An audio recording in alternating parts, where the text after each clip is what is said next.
Well, happy Tuesday evening to everybody out there. Welcome to another episode of Second and Saints. I'm John Hendricks alongside Ross Jackson, the two guys that probably got the most crisp today from the sun. Maybe I don't know. Is that accurate? Maybe not, I or don't know, anything man. like that. I've been starting my sun training a little bit early, so I was doing all right out there. But I don't know. We stood in the sun a lot more. Like a lot of people went to the shade. We stood in the sun quite a bit. Yeah, look at these dummies, I will right? say You that. know. Look at these idiots. But appreciate you guys tuning in Tuesday evening. We are obviously here to talk about Saints OTAs and fun stuff there. And of course, if you got questions, bring them because we'll answer as many as we can as we talk through everything. But Ross, big deal. We saw rookie mini camp. Obviously, some things happened. We had the schedule release, and then Yep. now this is just one step closer to football. Just one more step closer to football. And I get it. OTAs, there's it seems like there's not a lot, but man, this is the most people I think I've ever seen at an OTA session ever in my years of Yeah, covering man. this. Like, I mean, there was people I ain't never seen or people I ain't seen in forever, and I'm like, man, what's going on here? But hey, everybody's excited about this time. But what's your general sense of thought when it comes to OTAs? Yeah, I think the excitement of like the media presence and everything like that is matched by the excitement of the players, the coaching staff, and all that. You can just kind of feel it in the air. We talked last time after rookie mini camps about kind of the intensity that was there. I think that intensity was still there as well, but you can really kind of feel the excitement. Like talking to Derek Carr and everything, which we'll get that. I got that video. We'll get that up here on Second and Saints as well as elsewhere and everything. But like he was just talking about how exciting everybody in the room is, or how excited everybody in the room is, how the new system is kind of excited and kind of reinvigorated everybody too. So I think that like you can feel a lot of that when you're roaming around the locker room and everything too. The only thing that didn't happen was that Colin Saunders, he had his boombox ready, but he Man, didn't play it. So no music in the locker room, which is great for like the social media team and everything like that. But yeah, that was the only thing that we were missing. But they had it ready. Like the boombox was there. It was present. he was jamming. He was jamming out later, man. He was going old Yeah. school too, man. It was some good stuff. And, Bobby Brown, all that stuff. I mean, Ooh.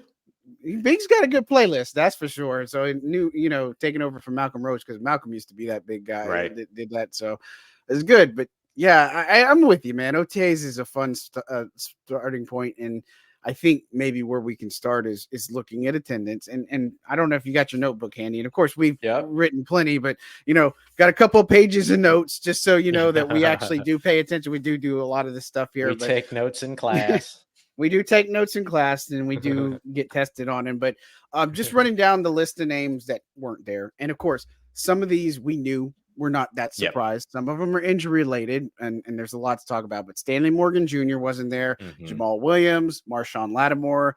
We'll talk about him plenty here shortly. Alvin Kamara, Nephi Sewell, that's ACL related. We wouldn't expect to see him. Jalen Ford had the sports hernia surgery, so he wasn't out there. Mhm. Nathan Latu wasn't out there again, but he was in the locker room, so at least that's a positive sign. Weren't expecting Ryan Ramczyk. We know that. And then Tano wasn't there. Nathan Shepard, and then Chase Young, which is another one, and then Kool-Aid McKinstry. So out of 90 players, 12 weren't there. Yeah. Any surprises from that? Because I was a little bit surprised that Taysom was there. He doesn't traditionally do OTAs, and so I think it speaks volumes that a lot of these guys showed up. Yeah, to me, that was the surprising part was how many guys were present. Now, don't get me wrong, there's a new system. And so maybe that's something that, particularly on the offensive side, kind of encourages these guys to be around. But the ones that I was most surprised about being there were guys like Taysom that you mentioned, even Nick Saldiveri to an extent, who was coming off that shoulder injury and everything like that, spent the offseason rehabbing. I was at least surprised to see him out there and participating, not only participating, but getting some pretty meaningful reps that we'll talk about here in a little bit. But those are really the ones that were most surprising to an extent. The guys that were all missing, I guess maybe Jamal Williams is the most surprising, but I don't think veteran running backs not participating in voluntary OTAs is all that surprising, because he could have been in like the classroom environment, right? The inside stuff, things like that. He could be at the facility, but we just didn't see him out on the field. And when you're a 27 plus year old running back, don't go out there during OTAs. Like, you'll be fine. You'll figure it out. It's okay. Like, you ain't got to be all out there. And then so that might have been the one that would be the quote unquote most surprising for me, but not at all like super surprising at all. Yeah, I'm pretty sure AK is out of the country. That's first thing. Yeah. And then I think Tano is also out of the country. Like Tano usually goes I forget if it's Ghana or Uganda every year and stuff. I mean, so it's one of It's those. Ghana. Like, some of them aren't that surprising, but the big thing is that I think they were represented well. Some players were off to the side, guys like Nate Peterman, Mark Evans, and Tommy Hudson. And so, and then Oli Udo was working off to the side and working on getting back. He's coming off surgery as well. And so I think overall it was pretty good attendance for OTAs because this is strictly voluntary. You don't have to be here, right? And so I think does say a lot of things. And you talking about Derek Carr and some of his comments that he said. I mean, that guys are generally excited, and I think there's a lot of reason to be excited because of this offense. And I mean, there's just so much packed into what we were out there, maybe 2 hours, I guess, as so much information packed into the day. And then what DA said, and so sticking with those, let's talk about Marshawn. We've been talking about this for months. We've talked about why he wasn't going to get traded. We talked about he wasn't going to get traded in the draft. It didn't make sense. Talked about, okay, if they're going to trade him, maybe it's post June 1st. But DA talks yesterday at the Saints Hall of Fame Golf Classic, and he was telling us that, he had a conversation with Marshawn within the last 2 or 3 weeks, and things were it was a positive conversation. And today, it said we're moving forward. And then today is like, we're just waiting on him to come back, and we're going to welcome him with open arms. But this is a good direction. And again, Marshawn could still get traded. We understand that. But as we've kind of said, Marshawn is supposed to be in the plans, and that this team was going to work on building that bridge back. But man, what does it mean if they can get a Marshawn back in the building? Not only just Marshawn back in the building, but a guy who's ready to get a chip on his shoulder. Because I remember hearing from some of the guys and saying that, I talked to Tyron. I brought this up the other week. Is that Tyron talked to me? He's like, he's got like this chip on his shoulder because people aren't talking about Marshawn Lattimore anymore in the top elite corner. So, man, what are they going to get if he does come back and he is the guy? Well, I mean, he makes your team better. That's the big thing. Like if they trade away Marshawn Lattimore, the team gets worse. They keep Marshawn Lattimore, the team gets better. And the reason why I say the team gets better is because you've also added Kool-Aid McKinstry to the mix, who I didn't mean the pun there. Mix Kool-Aid, I get it. But they've added him to the conversation there. And we don't know just yet because I like to put all rookies on an unknown. We're starting off hot today. I like to put all rookies kind of on the unknown spot. And so is he going to be better than Isaac? Yeah. Is he going to be better than Isaac Yiadom? We don't know yet, but it feels like a guy that's drafted in the second round could probably be that guy, right? Or at least be starter caliber. So for me, keeping Marshawn Lattimore in the building in 2024, especially if he can be out there for all 17 games. And again, I refuse to put the injury prone tag on Marshawn because I don't think that a lacerated kidney or getting rolled up on is really indicative of your ability to stay healthy. You know what I mean? And so I think if you get him and you've got him here in the building and he's out there and he's your starting guy and Paul Adebo out there, and then you figure out what's going on in the slot with Alontae Taylor, I think you're just a better team having Marshawn Lattimore there. And if you get a Marshawn Lattimore that's got something to prove out there, that feels like he's got something to prove, which compounds with people not talking about him within the top cornerback conversation, but also compounds with the injury tag that he's been getting, I think that makes your team better. And that helps your offense because you're able to take the ball away. If you can get the pass rush going because of your coverage, that ends up making that part of the defense better, so on and so forth. Like the ripple effect is just insane. And it's really, really good. And so I think that's the best possible scenario for New Orleans, is that they keep him through 2024. And if they want to move on from him after 2024 and potentially trade him then sure, you can make those decisions. But as of right now, that just feels like the right thing for the New Orleans Saints and is what's going to make them better in 2024 at the very, very least. Yeah. And Alan also saying that, look, we talking about, and you even asked him saying about, is it safe to say about the 2024 roster? Yeah. Yeah. And then just even the fact of the conversation, the nature of the conversation, that, hey, there's been some trade conversations. Let's just talk. Let's clear the air. Let's just talk. And so again, you need him on this roster this year. Now, after this year, whatever happens, because they already have to worry about paying Paulson Adebo, and then Marshawn possibly could get traded. If Marshawn has a good year, which you would hope, that might give him a little bit of a bargaining chip too. But if he comes in, he is hurt again, which I agree with you. I don't call that injury prone. I call that bad luck. And playing Yeah. out of position. I've been saying that too, and it's just like I don't think it's fair to say that. And like, yeah, I get it, but you might say somebody like an Andres Pete was injury prone, which again, it wasn't necessarily his fault, but then that might stick a little bit. But Marshawn got hurt from friendly fire and playing out of position, so but again, getting him back in the mix, that would be tremendous. And of course, what we saw in OTAs, just a base look. So you had Alante on the outside, you had Paulson on the outside at left side, Tyron and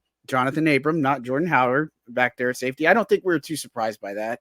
I think that was probably expected. You know, your baseline backers, Willie Gay Jr., which we expected that. Demario in the Man, he's middle, Pete fast, Warner. dude. Whoo, Man, he he's is fast. fast. That's A incredible. ball of energy. Let me tell you, I can't wait. I think they got. I said it about Bub Means, and we can agree on that. They got a lot of ball of energies, or balls of energies in the team this year, and so I really am excited. But yeah, I think that was a big takeaway. Just seeing how fast Willie Gay Jr. was up and close and personal, and then defensive line. You got Carl on the outside, Peyton Turner. We rotate a little bit with Isaiah Foskey. I got to talk to him in the locker room, man. He's ready. He's excited. He feels really good this year. And so obviously he's battling the injuries last year. And, you know, as far as inside, Colin Saunders and Kendall Vickers, that was the other one that was there. And so if you want all the details, go on Saints News Network, si.com/NFL/Saints, shameless plug, and check out all of our stuff there. It's got everything you need to know about today, but we want to talk about it too. So, man, just overall impressions of today. What, if I asked you what's maybe your top 2 or 3 takeaways from the day, what would you say? The offense already looks so much more diverse, and therefore, in my opinion, better, right? The observations that we had during rookie mini camps about the energy and the intensity and the attention to detail of the coaching staff, that was back again. So we've confirmed that now, and it's repeatable, right? And then probably like my last big takeaway was, talking more lineup stuff. Taliesin Fuanga again at left tackle, and then Trevor Penning at right tackle. And we'll see if that's going to be the long-term solution in terms of what it is that they want to do, or if that's just information gathering. I think that those 3 were my biggest takeaways of the day outside of the Marshawn Lattimore situation. Yeah, I would agree. I think the offense is probably the biggest thing that stuck out to me, because I got to be honest with you, I was not rolling in there today expecting to see play action and motion. I just wasn't. And I think usually this is vanilla season. Yeah, this is a vanilla, regular, bland, saltine cracker. I mean, not even saltine. You ain't got the salt on it. It's just a cracker. You know what I mean? Like, that's all it is. And so to come in there and be able to see some motion and also see efficient use of motion. Like, you had guys like Xander Horvath going in motion. You had Dallin Holker, which again, I think he was a standout from today. He came in on motion play and then was able to get across the formation of field and get it wide open from Jake Haener. And I think Haener was one of my top guys. Oh, Haener too. Jake Haener looked outstanding. Go ahead. I was gonna say he had the 3 best plays of the day. Like all 3 of the biggest plays of the day came from Jake Haener. Yes. Yeah. Look, and it was just his footwork, his precision, his timing, time on task, all that stuff. And look, I understand there's no pads and all that, but you can't get excited about what Bub Means catches or what Spencer Rattler does without pads and then say, well, it was just no pads with Jake Haener. But he looked comfortable. He looked like a guy that knew what was going on. And I think that was the biggest takeaway, is he looks a lot more confident. And I think that's something, Derek Carr said, and every rookie you talk to in their second year, it says the game slows down for them. And I think that was big for Jake, is that, you see his footwork, you see his precision. I mean, that dime he threaded in there to Chris Olave with pretty good coverage was a real beautiful. And then the other one on a play, nonetheless, that the snap was high to begin with. So it was kind of like, this is kind of a little bit crazy. But, I think the offense, the tempo there, that was excellent to see. I think the stuff we saw from Jake Haener was a big thing as well. I don't want to get too off in the weeds because I said Dallin Holker, but let's talk about Lou Hedley for a second. Okay. He had 2 punts that didn't look that great, right? You did all the stopwatches, and again, all the stuff is there, but you got a guy that, was punting pretty well today. I mean, you're talking about 4 5s to 4 9s, and he looked like he was doing a lot better. Looked pretty good. And the thing that was really interesting is that they weren't the rugby style punts. They were just straight Right. punts, the way that you picture them in an NFL game. And so I'm curious about what that is. Like, is that something that they're wanting him to do now and do less of the rugby style punts? Or is it just like a, hey, we're in practice, here's an opportunity for you to like do this style punting? It might be the latter, but I'm really interested to see, like, if Lou Hedley continues as the punter. Remember, he's got competition now with Matt Hayball coming in from Purdue or Villanova. My apologies. I knew it was one of them black and gold schools. Vanderbilt. God, Yeah. goodness. Yeah, Villanova is not even Purdue's black different. and blue. That's blue and white. So yeah, Yeah, I told you it's that sun. I know I'm drained. No, but coming in from Vandy, like it's one of those things where like I'm just real curious about whether or not they look at Lou Hedley now and say, okay, cool. Now you've got both of these styles of punting under your belt. And does that make him, a greater asset and stuff? Because he was getting 50 plus yarders out. He was getting, like you said, 4.5 to 4.9 hang times, which is really good. Like anything above 4 is acceptable. That's going to give your coverage team time to get down there. But when you cross that 4.5 threshold, you're not getting returns typically at that point, unless your jammers are doing a fantastic job. But like outside of that, man, like I don't know. It's gonna be interesting to see like what that means. Now they're gonna rotate these guys. So today was a Hedley groupie day. Tomorrow will be Hayball as well as Charlie Smith, and then we'll see what we get to see next week. But I wasn't not impressed with what I saw from Hedley today. Yeah, and I mean the fact is, I mean he was nailing those coffin corner kicks. He was nailing them inside the 5, inside the 10. I mean, it was doing a pretty good job. And again, we expect a punter competition. I know this is probably not the reason you tune in to talk about Saints OTAs, but it is a piece of information. It is something that is something to pay attention to. And again, we're not going to claim to know we know everything, but you want to know what happened. We want you to know what happened. And so don't be surprised if you be like, okay, well, this is where it started, that he's not doing that Aussie style kick, or he's not doing this, that he's bringing up some certain things. And so, and Rose City brings it up.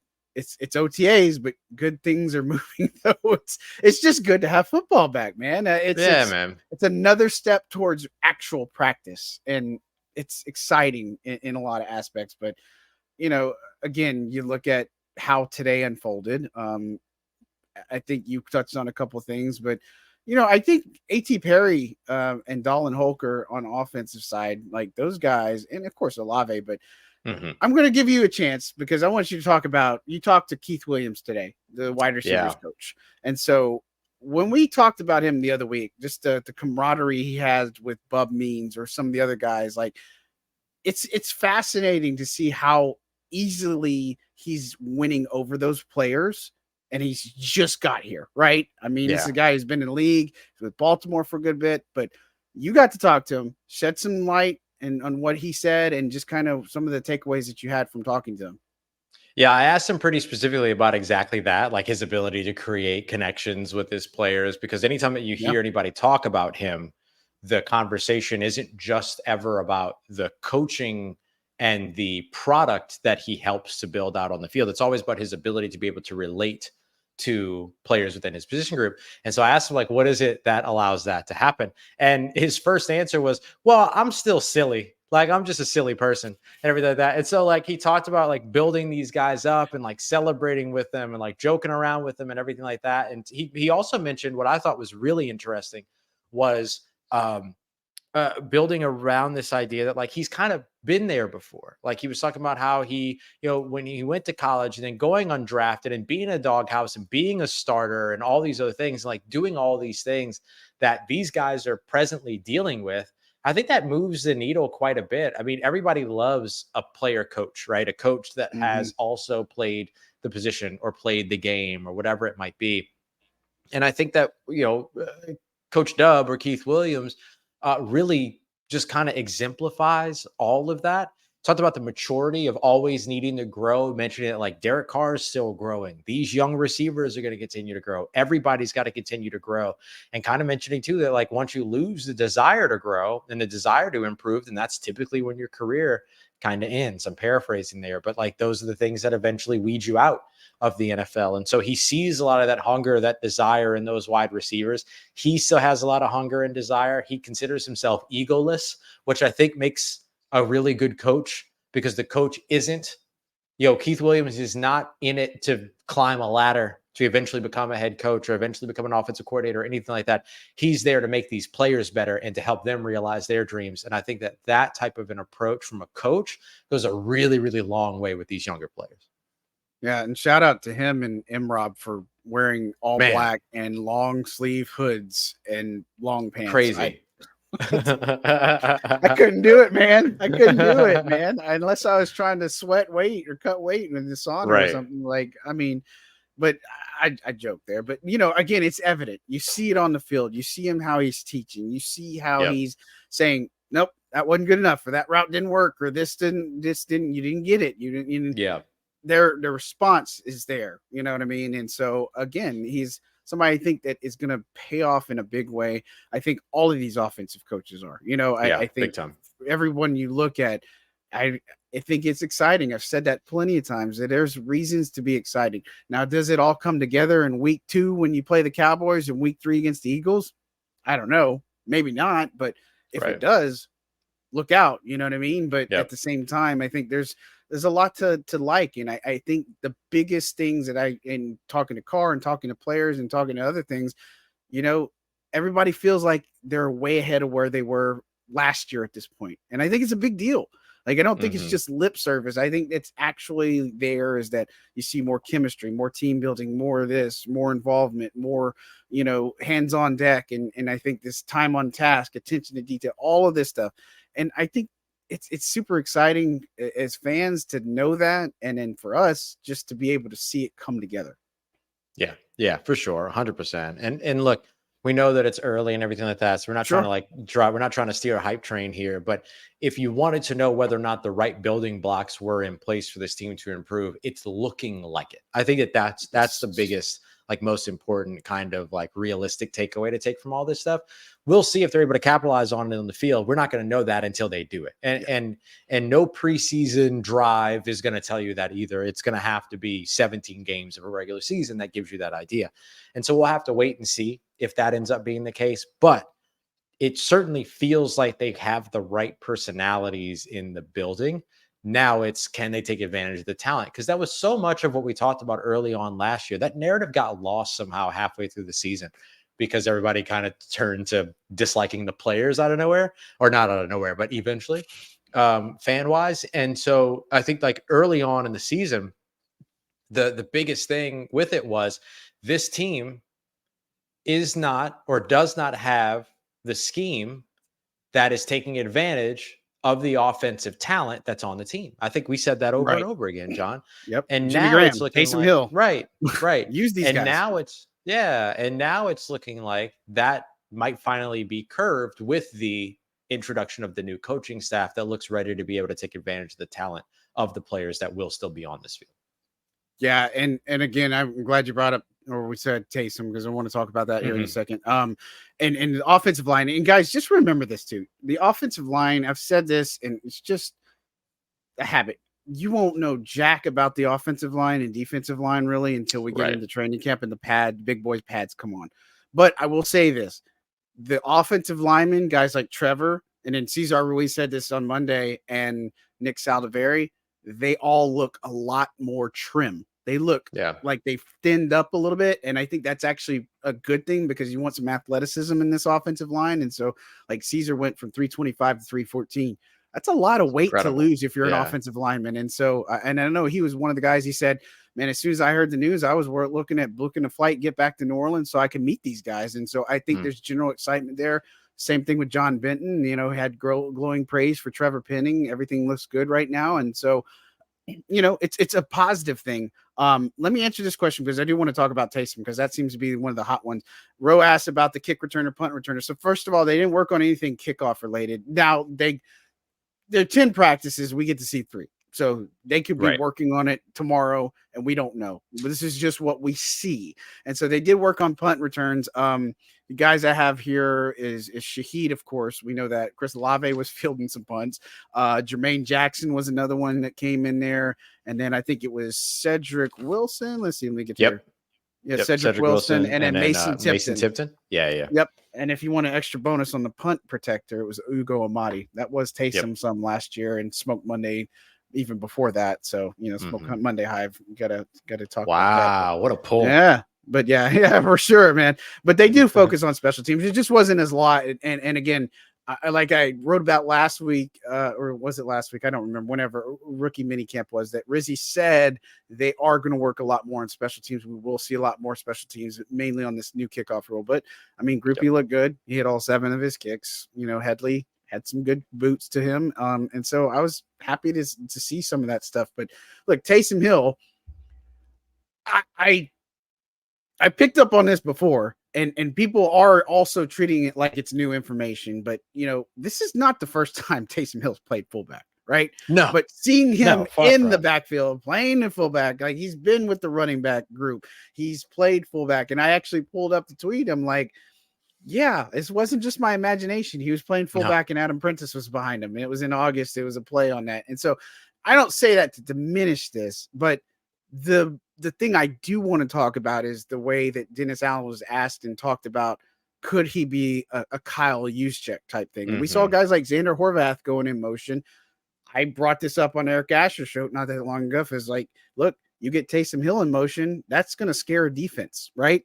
Right. Who like, moves? What is this guy about to do? Like it's going to be whoever moves with him is who's assigned to him. But then what are you doing? You're pulling a linebacker out of the box, and it frees up some space for the running backs to be able to get busy. Like there's so much of that. Or what we continue to see too, John, is this team attack the middle of the field in the passing game again. And so when you have a guy like Taysom who can pull a linebacker or a safety out of the middle of the field by motioning him from the backfield to out wide, then all of a sudden you're opening up cavities for you to be able to attack in the passing game. Like it has so much value in terms of your ability to be able to do that and utilize Taysom in a bunch of different ways. I'll give you my Taysom takeaway real quick.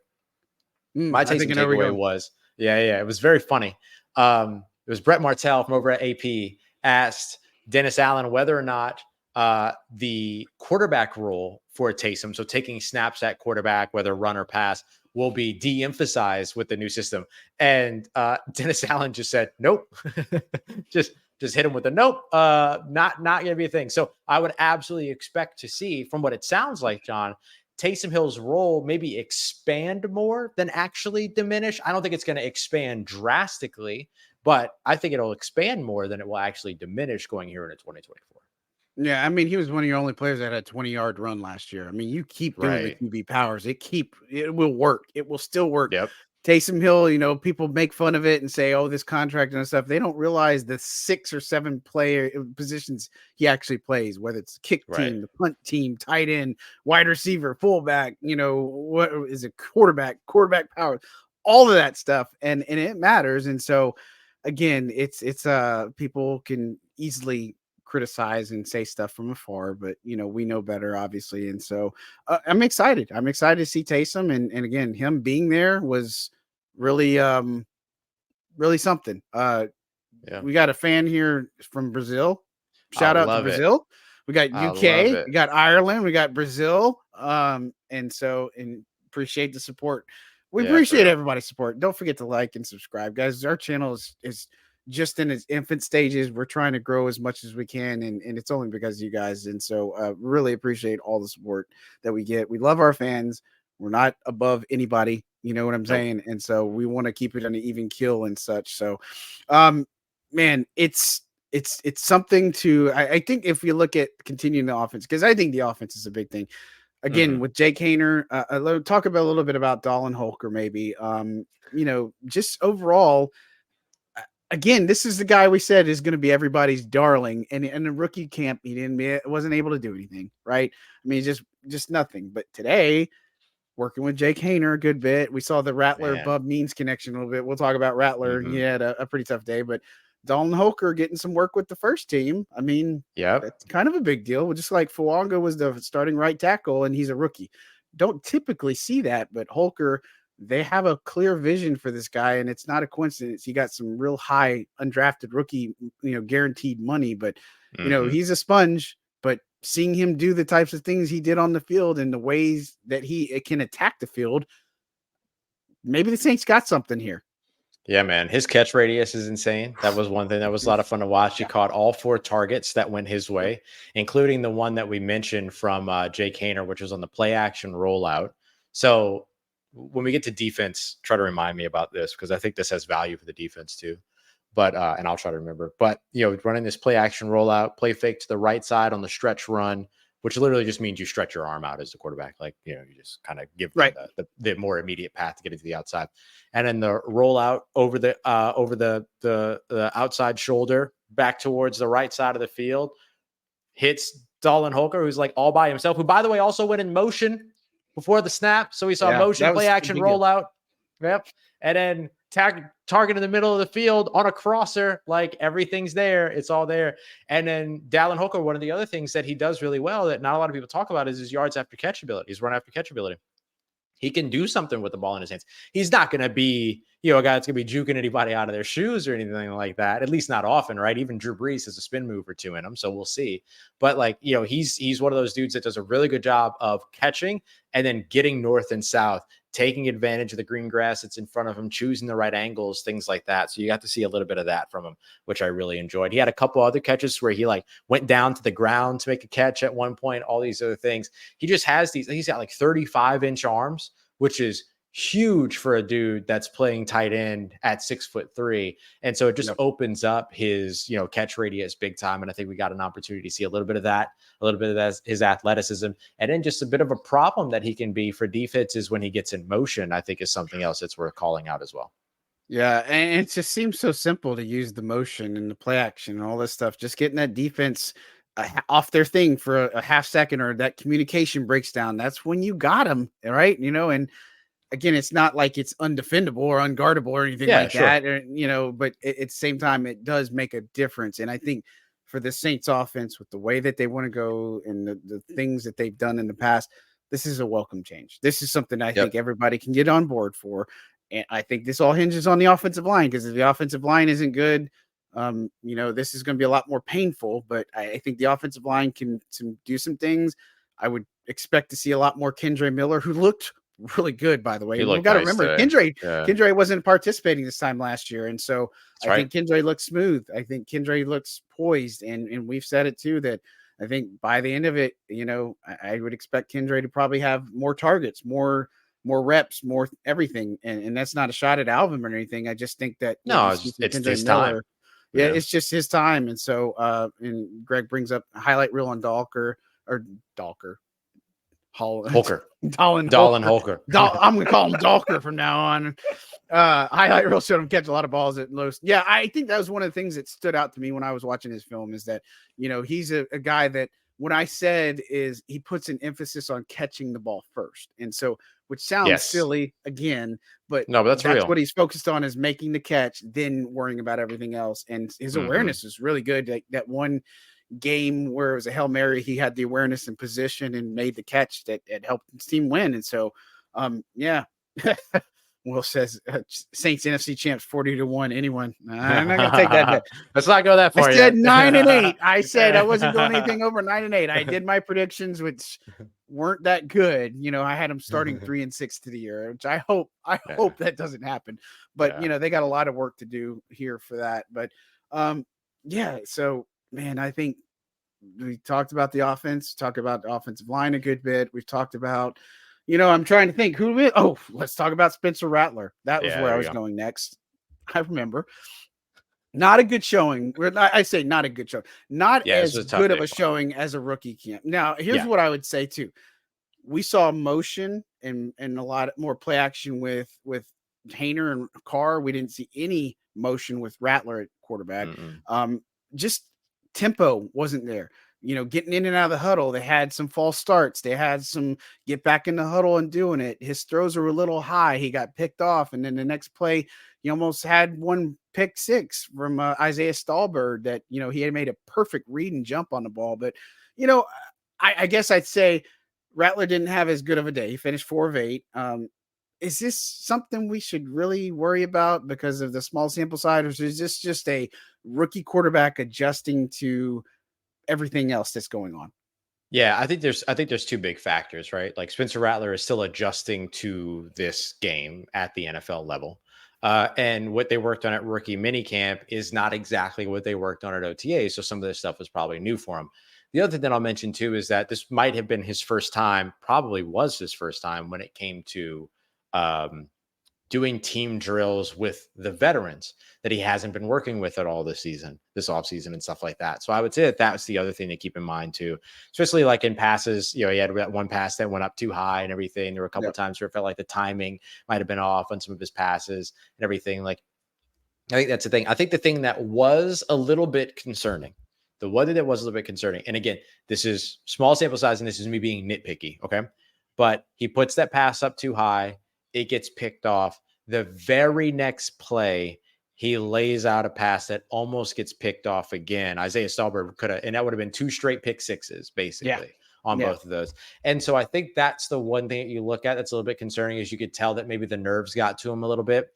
It's not that the player that he was throwing to wasn't open by any means. It's just that where he located it, the tempo on the ball, like the velocity on the ball, allowed Stallberg to be able to go out there and make a great play on the break to go and do it. So I want to give Stallberg his credit there. It wasn't something where it was like thrown directly to him or anything like that. He had to make a play on the ball, but Rattler left that open. So I think that there was a little bit of a like getting maybe a little bit shaken off that first interception that led to maybe we credited him for a lot of good decision making during rookie minicamp. I don't know that we saw that particularly as strong here against the veterans and things like that. So, I caveat all that with it's the first day of OTAs and we'll see how everything goes. You know what I mean? But I don't think that it's worth like pressing the panic button about, but I do think that that little bit of a, like, did the nerves get to him a little bit? That might be the thing that I'll really be watching out of whatever the display was. And then his ability to get in and out of the huddle, which is just like, hey, you got to understand the tempo. At one point, it wasn't even that they got out of the huddle late. It's that they all got out of the huddle and then just kind of walked to their spot. And then Dennis Allen was like, how about we have some urgency? You know what I mean? And then so they redid it. I didn't say exactly what he said, but then they redid it. They brought them all back in. They all brought them all back in, and then they did it again. And so, like, I think that's the other thing too, is just understanding like what the expectation is. And these are the level of attention to detail things that we've been talking about since rookie mini camps as well. Yeah, and to his credit, I will say this on Rattler, his last part of team drills was much better. Like that's where you had a couple of connections to Holger.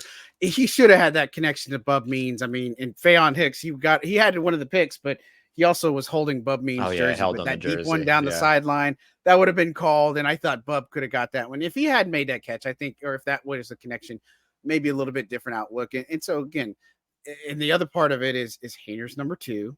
And then he had Spencer Rattler. And so again, I know people have jumped out at the Rattler conversation. I've seen people like week 17 against the Raiders, that's Spencer Rattler starting that game and stuff like that. It's like, guys, pump the brakes a lot. Like, you're not even in the same lane right now. Like, let's just hold on to this stuff. But I get it. The excitement's there. And I think Rattler can be special. But again, based off of what I saw from Jake Haener today, if Haener can keep playing like that, then I feel good about it. Now it's going to come down to the preseason because I thought Haener looked great. I think he looked great during training camp. He impressed early, but when preseason came, he didn't look so hot. And so I think I'm looking forward to him being better in the preseason. And so they don't have that backup, set up. And Nate Peterman, he wasn't practicing. I don't know if it's injury related or not. We didn't really get an actual answer on that, but it's just something to keep an eye on as we have more OTAs, which again we're going to get to watch 2 more,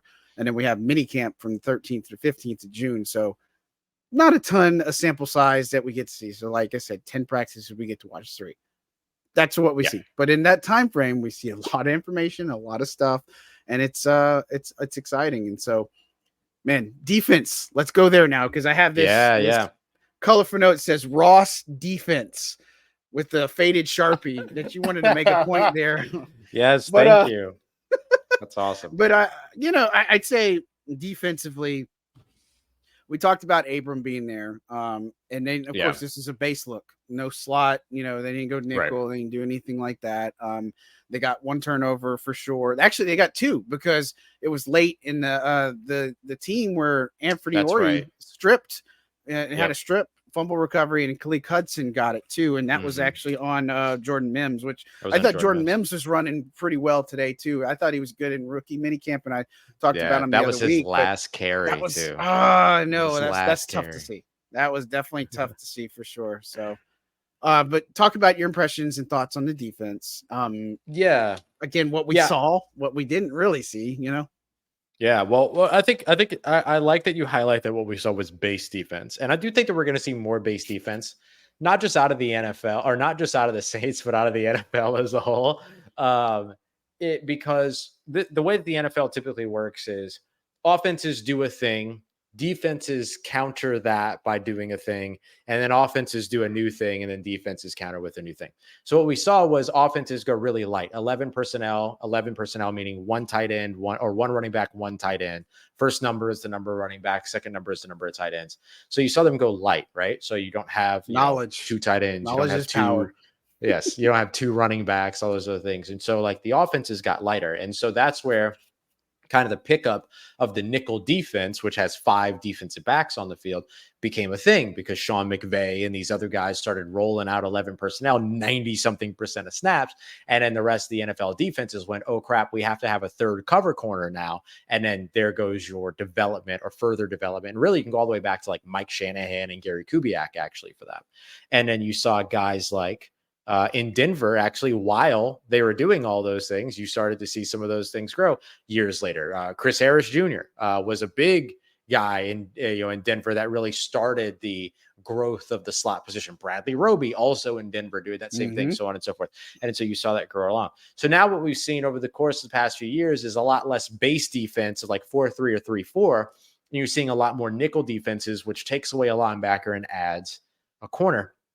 So now because of that, becoming everybody's base defense effectively, offenses are going, you know what we should do? We should have 2 tight ends on the field. You know what we should do? We should have 2 running backs on the field because the defense is light, so we want to play heavy. And then so now that's been happening over the course of the past couple of years where you're seeing more 21 or 12 personnel, 2 running backs, 1 tight end, 1 running back, 2 tight ends. And then so now you're watching defenses go back to going, oh crap, now we need a third linebacker again. And so I think that's what you're going to see, not only from New Orleans, who have 3 very talented linebackers now, but also from around the NFL. The other thing that I'll mention that I observed is, we talked about how those play action rollouts and stuff like that aren't always like undefendable by any means. We actually saw an example of that on a scramble by Derek Carr that started off as a play action rollout to the right, thanks to Demario Davis, who took away the entire underneath option and effectively intermediate option by playing and running the lane in between the low option and the middle option. And therefore, Derek Carr had nowhere to go with the football, and so he threw it away. Yep. So I do think that when you talk about the mobile quarterback problem that the Saints have had, particularly dealing with quarterbacks that run those rollouts pretty well, I think the Saints might get a little bit better doing that because they're not going to be relying on just the scout team the week before the game, but this is the offense they're going to be practicing against all install, all training camp, and all week when it comes to what the Saints defense is looking to do. So those are 2 big standout things for me when it comes to what we saw from the Saints defense today. Yeah, and the number one thing I told you was as soon as we looked and picked up on that, I said Jalen Hurts. And then you're going to get tested on that early, week 3, and that's what comes to mind. So I think defensively, yes. Let me answer these questions too before I get some stuff. Minicamp is at the facility. It will be at the facility for sure. Just doing that. And then the other question was competition. Yes, there will be competition, but we didn't see anything today. So I just want to answer those real quick. But the reason why we didn't see anything on that is because they typically alternate. So today was Blake Groupie and Lou Headley doing the kicking and punting, and then they'll alternate to the other guys probably tomorrow, and then they'll go day on, day off to give those guys a rest. So whoever's kicking and punting in a day are the only ones typically kicking and punting in a day. Right. And I think defensively, sevens, it caters more to the offense when you do sevens, just like one-on-ones cater more to the offense, even though they make for great highlights and all that fun stuff. But give some love. Alontae Taylor, nice little pass breakup on Chris Yep. Olave with with Derek Carr at quarterback. I think that was one of the other things I noticed too. I think the other part is you're starting to see just a little bit of some of the vision for where some of these other guys are going to see. And of course, there's no Marshawn there. I think that, Mhm. I didn't see too much of Jordan Howden. I don't know if that was by design or not, but Jonathan Abram, man, I talked to him for a brief minute, but I think he's got a huge opportunity. But I think the speed, you brought up Willie Gay Jr. earlier, but man, the speed, and one of the reasons he was brought in is because of the mobile quarterback. He's really good against the Yep. mobile quarterback. And so you're not going to see much on the front lines, but I think when you get to the linebackers, to the corners, and to the safeties, that's what you can take away on the OTA process, right? And so I think you had some really good plays, and just running into a pile. I mean, there were some times where the defense got fooled a little bit, and you saw some runs get to the second and third levels. You know what I'm saying, with Kendra, and then I think it was Jacob Caboti that had a really good run too. Yep. Or Mims for sure. And so, I think those are things that you're going to have to go and learn through. But, I think the DeMario play is what stood out, is the fact that, Mhm. Carr didn't have much of a choice there because of what Right. DeMario's intelligence, guy's 35, doing his thing. He's seen it, man. Yeah, he's seen this movie before. He's seen how he's seen the ending before, you know what I mean? Just like people think I can predict the future somehow, but yeah, it's just I don't know that there was tons of takeaways from the defense other than like the play action did trip them up a little bit. Maybe they weren't expecting it, or maybe they just were, some communication breakdowns. But I think that's also the point, is that you're seeing that in practice. So now you can learn and identify. I think the communication was also good Mhm. out there too, which is, of course, you want to say that, you want to think that, but it's a thing, right? You want to have Mhm. communication. That's like any sport you play one-on-one, is you have to communicate. And so it's good to see out there. And one of the things too is Isaiah Stallbird kind of running some of the middle or the defense too. Yeah. That was a little bit. I told you Stallbird's my guy. You know what I'm Yep. saying? And Yep. so he almost had that pick, and I was like, I was ready for him to do it. But Yep. giving a guy like him some responsibility, and of course we'll see it because everybody's gonna probably get a crack or shot at it and see stuff. And so otherwise it was pretty self-explanatory. It's pretty Mhm. vanilla, I guess, in some aspects. But anything else stood out to you that you saw No, I think those are the defensively? biggest. Yeah, I think those are the biggest things. Just to highlight kind of the Jordan Howden part of all this. The reason why we're saying that we're not surprised to see Jonathan Abram taking snaps next to Tyrann Mathieu isn't because there's anything wrong with Jordan Howden. It's just that Jordan Howden, I think they see as more of a deep coverage post safety player, not a come down in the box and like crack some skulls type player like a Jonathan Abram is. And so if you want somebody that could be a banger down low, like that's what it is that he ends up being able to do for you, for your defense. So when we say that we're not surprised to see Jonathan Abram there, that's not us saying anything negative about Jordan Mm. Howden. It's just that like the role of a strong safety, Jonathan Abram fits extremely well. Yeah, and you saw that last season. I mean, you saw what he Yeah. was able to Oh yeah, do. those last two games. Oh my goodness. He was incredible. Jeez, I mean, man. he was just somebody that I think that he just has an opportunity, and he's such a Yeah. likable guy. I Oh, think for it's what's sure. tough is that you look at the track history, or the pick, where he got picked and all that other stuff, and just a Hmm. fit. I mean, you see the Saints take a lot of these guys that come over here and excel. Like Janoris Jenkins was a prime George example. Jenkins, Isaac Yadam. Yep. Eli Apple, Isaac Yadam. I mean, you I see can't them believe you said that. maximize. Well, I mean, look, I He get was it. I good for a little bit. He understand. was good for a little He bit. He was, really was. look, compared to Delvin where they Bro told were. me, yeah. Delvin Bro told me that when they first got Eli Apple, that Dennis Allen was finally able to deploy the defense that he wanted to be Mm, able to deploy. And so he did make a difference there up until he didn't. But he did right. make a difference there for sure. Yeah. Yeah. You knew holding, just like Brandon Browner holding number 39. It's like Eli Apple. He's going to do something, like, but whatever. And his mom will come after you for saying it. So, it happens. Greg's giving us some love. Oh, I that's nice, can't Greg. tell Thank you you. enough. Thank you. I'm not going to sit here and say we're the best, man. They got some guys that do some fantastic work out there. We know a bunch of them, and it's just we really appreciate you supporting, and all you guys for taking the Yeah, time for and sure. all that fun stuff. Like, subscribe, share the news, the good news that we're here, and just two quirky guys that just like talking about football. We're not trying Ain't to that the be truth? professional. We're not trying like not really professional, but we just have fun doing what we do. You know what I'm saying? And so, Yeah. And Steve asked for Charlie Smith. Man, the Charlie Smith hive is real thing. It's I'm real. excited. I am It's excited awesome. to see him kick in camp, and so or kick maybe next time in OTAs. But Yeah. I think for him, he's got a whole country that's rooting for him, and so I think that's So pretty cool, awesome. man. It's so cool. This is Brandon Brown. Oh man, Ross. Pretty sure Eli Evans never to New Orleans either. Yeah, I'm not surprised by that though. I'm not surprised by that.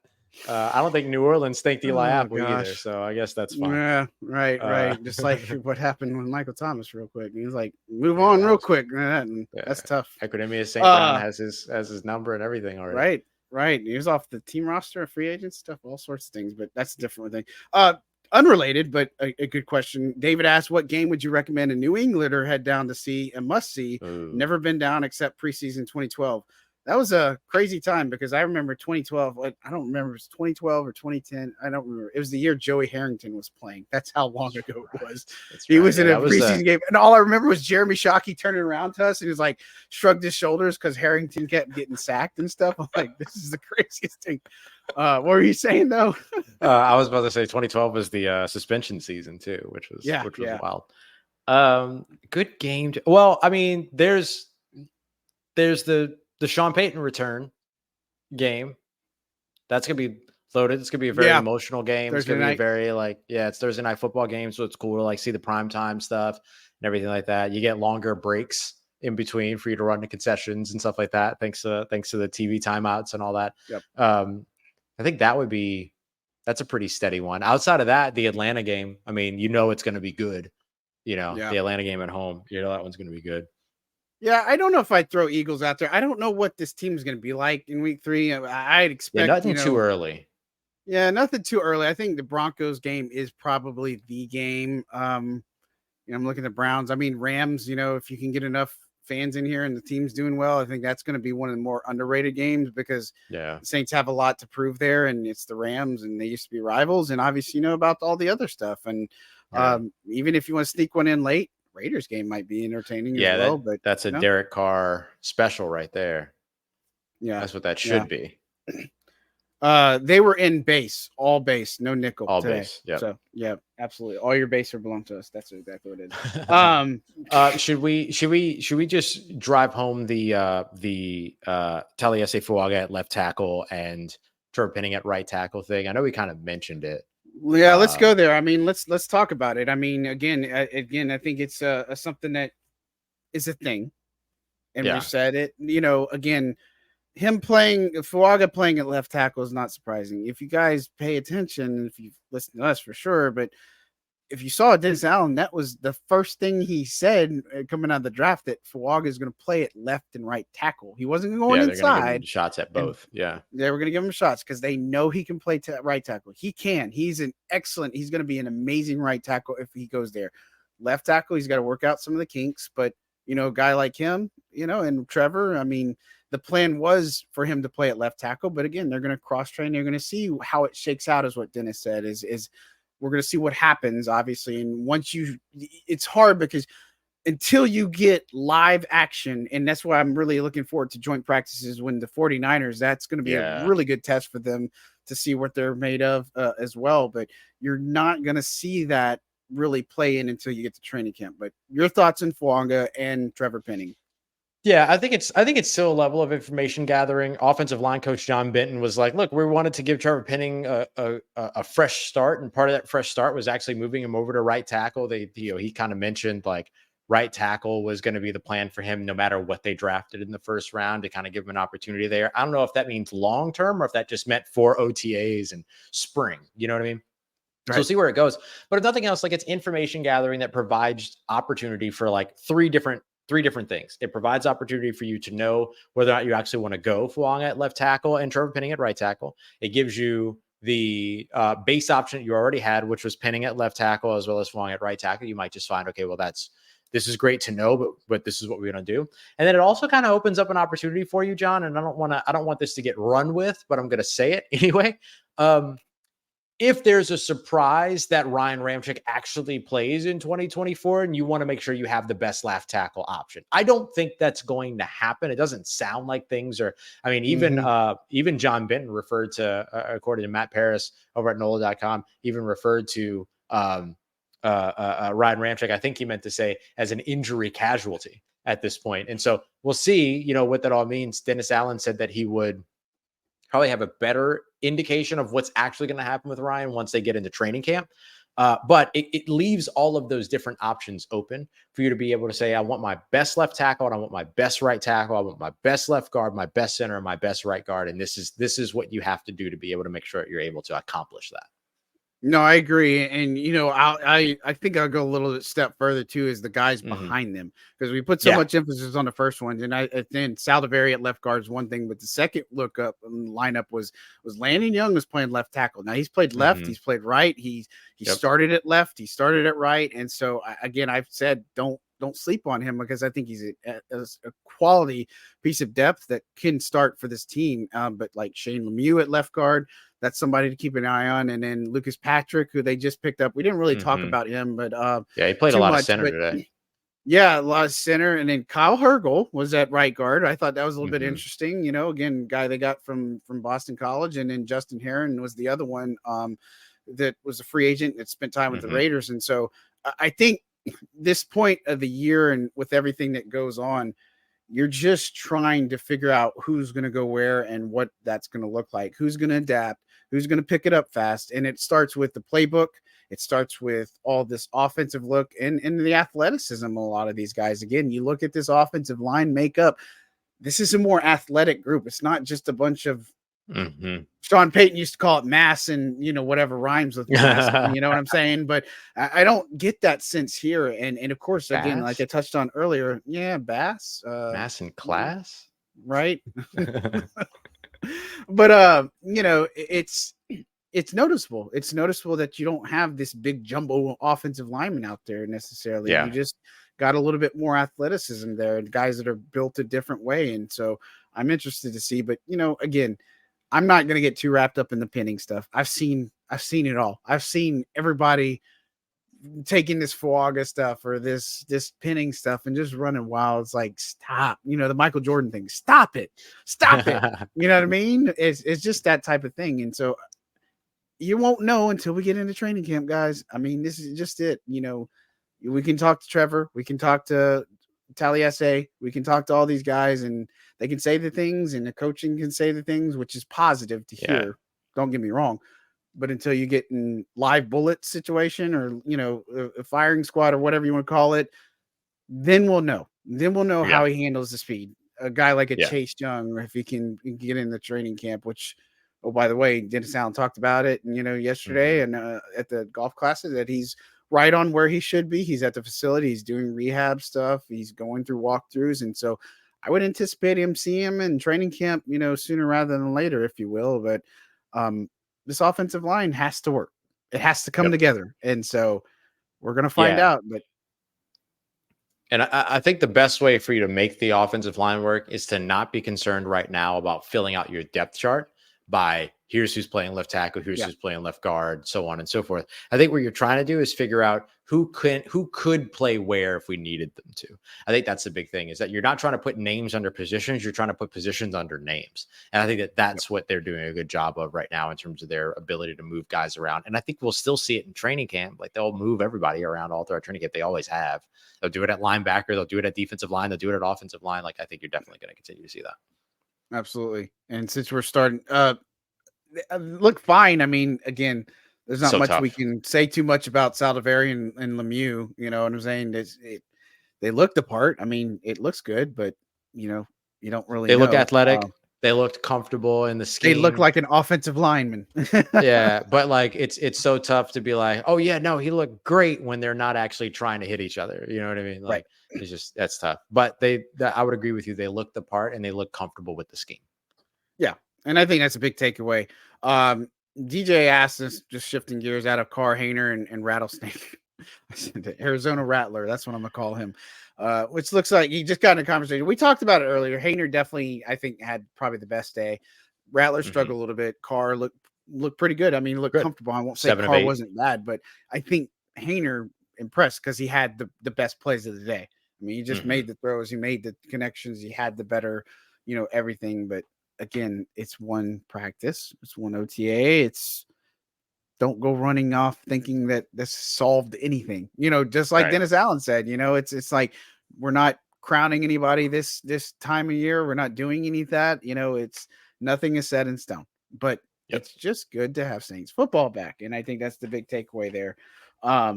Any other notes because that you have from today? Because I mean, again, I got tons and it's the nitty-gritty. I mean, look, this is literally what I sit there 2 pages worth. I've seen that before. Not like you'll read my chicken scratch and all that fun stuff. But touch on the coaching, we touched on the offense, we I touched think we on hit on a lot tempo. of stuff. Blake touched on Grupe was 7 Taysom, of you Marshawn. said you mentioned that Blake Grupe hit all of his kicks. Just to put a number to it, he was 7 of 7. I can say that Derek Carr was 7 of 8. Jake Hayner was 7 of 8. And then Spencer Rattler was 4 of 8 with an interception. Yep. Yeah. I mean, that's all it is. And you saw some good things here. You saw some not so good things. And the big thing for us is what I would say as we get close to closing here. What does it look like next week? Does somebody like a Rattler improve? Does Jake Hayner continue his what he picks up from where he was, or does he regress? Does Derek look even more comfortable?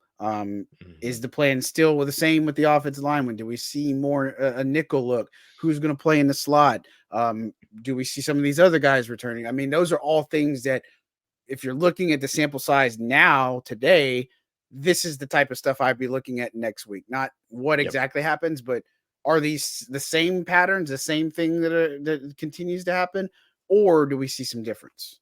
Yep. Yeah, exactly. Sometimes what changes is just as telling as what stays the same and everything. And so like there's a real opportunity to see that, especially right now where you're comfortable making all these different adjustments and trying guys at different places and stuff like that. Because you're not going to make or break anybody in OTAs and everything. So this is a real opportunity to be able to do that. So I'm excited to see that. And I hope we get to see the other kickers and punters next week too. That could be fun just to see, those guys as well. Yeah. I mean, we got legitimate competition. Like that's all I can tell you. But again, I said it, talked about Headley early. We said it to each other that I think he, based off of today, it was good. It was positive. Is that the same thing next week? And is that just we're just kicking it to kick it, or are we changing up the style a little bit? Man, we did talk about AT a little bit, but I think Perry looked pretty strong. Like I guess he I thought he looked really good. I mean, dude's awesome. Like I was talking to him in the locker room. He said he did a lot of traveling this summer, just going. He told me you appreciate this. He said he went to California for the first time just a few weeks ago. And so he's got a family, he's got kids and stuff. He said his family's out in Florida and stuff. But, A.T. Perry, I think here's what I would ask. Perry, people have made up a bunch about who's going to be the starting guys, but is A.T. Perry a lock for number 3? I know we went through the exercise that said who's your starting 5, and we kind of had some thoughts there, but would you pencil in A.T. Perry at number 3 right now, or would you kind of have some reservations, say, oh, I want to see this first or see that first before I make that call? I think 3. I think even at a later point, I think wide receiver 3 is going to change based on game plan and all these other things. So I think some days it'll be A.T. Perry, some games it'll be Cedric Wilson. It just depends on where they want that third option to be. What I will say is that I do think that A.T. Perry deserves at least first crack at the X receiver, the weak side, all by himself, over on the outside type of guy. That's where I think that he deserves some early votes. And so that's where I would say that I think wide receiver 3 and like him being the third option of the offense, that's going to change depending upon the game plan. But I think he should be the number 1 guy or the first guy in line, at least, to start outside opposite Chris Olave at that X receiver position, effectively playing some version of Michael Thomas's former role, whatever this version of this offense is for that. And you saw it last year. He can make contested catches, which we didn't even point out that Chris Olave's catch, that big highlight of the day, was a contested catch. So I don't know, maybe wide receiver 1 season loading, but I think A.T. Perry deserves a shot. I think that he's excited. And look, based off of what you saw last year, I think there's reason to be excited about him. I think I would pin him in at wide receiver 3 right now. And I get they got some of the veterans, and we still got a whole lot of ways to go and stuff. But I think a lot of people sleep on him and just think that he has the tools, he has the ability, he has the ball skills. I mean, this guy was really dominant at Wake Forest. He was supposed to be a day 2 pick, but these character concerns, quote unquote, which never made sense in the first place, was what dropped his stock. And just like Spencer Rattler, he wasn't supposed to be in the 5th round, but he was, and so that their loss is the Saints' gain. And so I'm looking forward to that for sure. Ro asked another question, way too early, but if we're choosing defensive end, this is a good question. They are crowded at defensive end group. When we've talked about this before too on previous shows, but it's tough. Like, who's your odd man out? I have no idea. I don't know if you can say it's Peyton Turner. I just don't know. I don't know if you definitely don't say Isaiah Foskey. Obviously, it's not Cam. It's not Carl Granderson, and I don't even think it would be Tano. I just can't say Tano because Tano is. And then you got Chase Young in that room now too. And of course, Chase Young, which I'm excited. And I think it's funny because Cam Jordan was talking about it on some of the pods. He's like, I can't wait for a package where it's him, Chase Young, and Carl Granderson. Carl Granderson, Chase Young, and Cam Jordan now all rushing the passer at the same time. I think that's great, but man, I don't know because you can't carry that many defensive ends. I just don't know if that's what it's going to be. But I mean, 6 isn't too bad, but one of them is probably going to have to play a lot more special teams. And so I think a guy like Isaiah Foskey is probably going to have a leg up because he did play special teams a lot more last year. I think he's somebody that could do. Peyton Turner can kick inside. He can play on field goal block units as well. He's just got to stay healthy. He's got to stay healthy. He's got to stay available. And I've never wanted somebody to do so well. You know what I mean? Like, there's been some players, but I want Peyton Turner to play. Like, solid dude, but like, he just needs this season in the worst way possible. And this would be a great time for him to come to life, right? And so, great year, like all that. Everything, like it's all there for him. Yeah, I have no idea who'd be the odd man out right now. I could not in good faith answer that question. Ro, not to like throw shade at your question. I'm saying I'm throwing shade at me. Like, I could not confidently answer that question right now because we just haven't seen enough. But somebody's gonna be. I just don't know who it's gonna be just yet. Yeah, and I don't want to write off other guys. Like, I mean, we haven't seen Nico Lalos was a preseason hero last year, right? Nate Latu, he's a new one that they picked up. Trajan Jeffcoat. We didn't even really talk about him. I mean, these are guys that I think as you get through the course of training camp, that's where you see. And of course, you're not just building your 53-man roster, you're building your 16-man practice squad too. And so I just don't know how that's going to work out. And it'll be hard because you can't cut an Isaiah Foskey because he's going to be subject to waivers. So you don't really do that, but you could technically cut a veteran and then bring him back the next day. I think that's obviously another thing too. David says you got to go catch the Celtics. Good night. Appreciate you, man. Yeah, basketball's going on. That whole thing that's going on. Get another question here too. Running backs look today minus AK. No AK or Jamal Williams. And again, we kind of talked on Kendre looked good. I thought Jordan Mims looked good. I saw a little bit of Jacob Cabote. He was doing some motion as well. James Robinson was around there as well. And so, again, it's interesting because when you look at it, the Saints didn't really change their running back room, right? Nope. Like, I mean, there was no, they added a couple of undrafted guys, but these are guys from last year. And I don't know if that says good things about them or what do you want to say? But I think Jamal has his own set of skills. And I think I've seen people talk about Jamal being the odd man out early and stuff, but maybe getting cut. But I think Jamal has a role on this team. It just has to be defined. He's good against blitz. Yeah. And he's good at blitz pickup. Like he does the dirty crap that nobody really does, just like Foster Moreau. Foster does all the dirty work in the trenches and all that stuff that people don't know. I mean, you just look at a stat sheet and think that's what this guy does. But man, he just does so much more. Same thing with Jamal, and so again, I don't know. We got this question again. Cam inside full time. Go back to a previous show. We talked at length about that. And the short answer is no, that doesn't make sense. And all that fun stuff, man. Any other thoughts about the running back room? I mean, we're about winding down out here, but Yeah, I'll wrap up with James Robinson. I thought had really good vision in the zone run game. Did a really good job because effectively every outside zone run you have three options. You can bounce outside, you can bang up the middle, or you can bend back to the opposite side. And so he did a really good job choosing the right gap. You effectively get three options with every outside zone run. So I thought he did a good job there. I agree. Jordan Mims looked pretty good up until the fumble, which unfortunately was like his last carry of the day. Yeah. It was literally the last second team carry of the day. And then he had that fumble. So outside of that, it looked really good. But I thought Kendra was most impressive, if I'm being honest. I thought he was the most impressive. And in Kubota, you could see him doing like a little bit more of the route running and all that other stuff too, as well, which is cool to see. I hate how much I actually laugh at this inside. It's all about the base, no nickel. I love that. I love that. Oh, hey, here's the question. We talk about Justin Simmons again. I mean, we're getting close to that time frame where people are going to be able to sign more free agents. I just don't know at this point. Like, we both could see a Justin Simmons. The guys like Hunter Renfrow are still out there. There's a ton of talent. I think most of these come, they're going to come before training camp. And, even like a guy, like David Johnson didn't come in until a tryout, extended tryout and stuff. And I bring him up because he just recently retired, which, if you talk about, Saints I don't say obscure Saints, but yeah, Saints legend David Johnson. But again, I just think that you look at free agents. Yes, it is a possibility. They are not done. I think there are areas they still want to add to the room. I mean, you got guys like Michael Thomas that are still out there. He's going to sign with the team. I don't know who. I've seen the rumors. I know who it won't be. Things. Yeah. I think there's 31 teams that could. There's one team that won't. So, I mean, take that for what you will. But I don't know. Yep. Mike just needs a new fresh start, and that's just all there is to it. And so, I don't know. It's Justin Simmons was one of our high ones. We like Dalton Reisner too. But now at this point, with the other moves that they brought in, I think they're more cost efficient.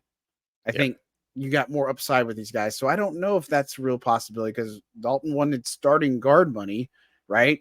I don't know if he's going to get that, but he's going to have to probably accept another type of thing that he did with Denver and stuff. And so it's probably not a good thing for him. But I think of the possibilities, I don't know if Hunter Renfrow is still a possibility. I think it would make sense. But Justin Simmons, we've talked about it on the show. He would be the guy that I think we would both go for to help improve and solidify this defense. Here. Yep. I would completely agree. Yeah. All right. Here's another one. This is a decent one. Again, if y'all got a question, we can go rapid fire. Brazil beating out Colin Saunders for a starting DT spot. I don't play the same position. Yeah, they don't. It's not the same. Colin's a buck and a half. You know what I'm saying? Like he's a big dude. He's not.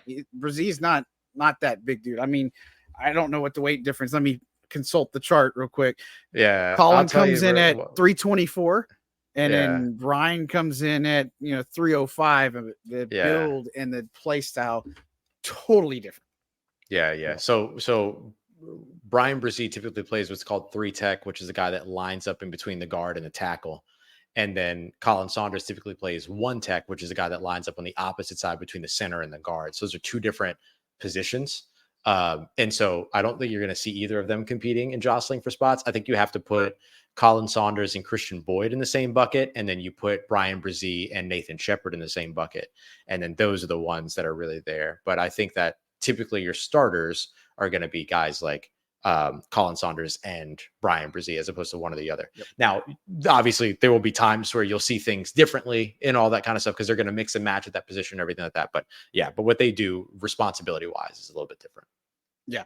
I mean, that's the short answer. But, I like the thought process. I do believe Brian Brzee is going to get more playing time, right? I think he just affects the quarterback. He does a lot of different things. I think he can.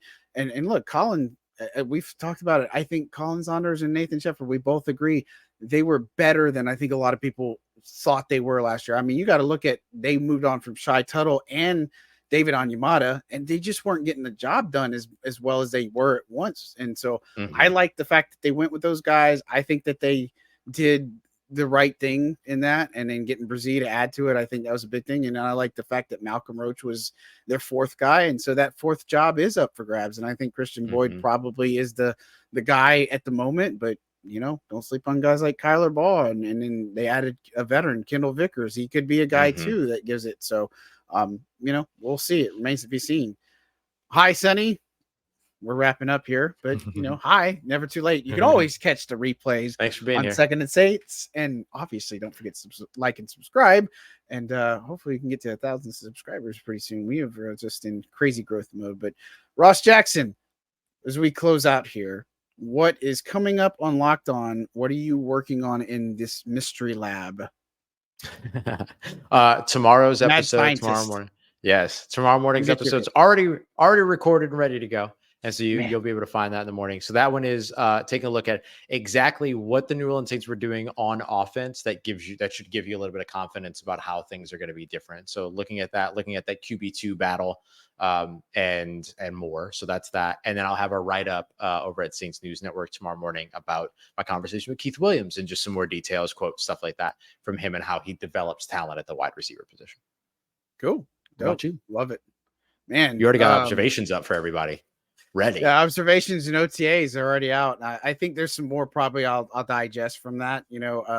Probably some follow-up pieces just from some of the guys we talked to and some of the coaches. I think that's another one because, they'll put guys at the podium. I mean, and just paint this picture for everybody. Not like it's a mystery, but you got a podium with DA, and then we usually are made available assistants in talk. And so that's where you got guys talking to John Benton, or last week we got Riz, or I say last week, but it wasn't last week. But when we had rookie minicamp, we got Riz, and everybody was talking to Clint Kubiak, and I was talking to Riz, and you were talking to Joe Woods and stuff. And so, yeah, I mean, it's just it works out that way. So sometimes it's chaos. A lot of times it's chaos, and sometimes it's just whatever happens and whatever goes. And so, like Derek was talking, and that's where we're in the locker room. I mean, it's just it happens. Not that we don't want to talk to Derek or anything, but it's just there's a lot of things going on and moving parts and pieces. So, got to go back in some of that stuff. But man, Ross, time flies, man. For real. Can't thank you enough for joining us tonight, everybody, especially Ross Jackson, my illustrious co-host. And again, shout out to him for getting me Smoothie King, because I didn't him and Catherine Terrell did. Thank you for literally walking to Smoothie King to go get me a smoothie. And so I owe you some monies. But at any rate, that is going to do it for us for Second and Saints. We will be back at least by next week when another OTA session is. But, in the meantime, you never know when we might pop up. But at any rate, thank you so much for tuning in. On behalf of Ross Jackson, I'm John Hendricks, signing out for another episode of Second and Saints. Again, don't forget to like and subscribe, spread the news. We are here to stay. Thanks, guys. Have a great night. Appreciate you always.